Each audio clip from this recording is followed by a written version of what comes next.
why did the NDP collapse? And where did those NDP votes go?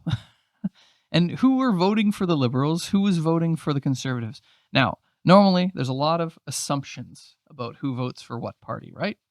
Well, I think a lot of these assumptions, put those assumptions out of your head because they have been exploded Hmm. by these votes. There's been a huge demographic shift. And this is, I think, a very important point. And I think, the left, if you like, in particular, has to pay close attention to what's happened this election, especially what's happened with the Conservative Party. The first thing I would say, yes, the Conservatives didn't form government, but that's not the same as saying that they lost. I would say the NDP took a big L this election, but the Conservatives, in many ways, like you've said, performed very well. It's their best result in terms of vote share since, I think, 1988. But more importantly than that, they've made inroads into places where literally the Conservatives have never made inroads before. They've made inroads into the youth. They've made inroads into immigrant communities in a big way, which has never been the case, as far as I'm aware.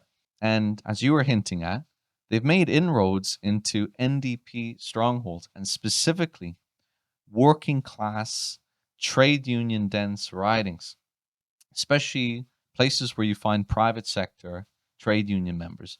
We're talking about auto workers, we're talking about steel workers. You look at the kind of ridings, it's interesting.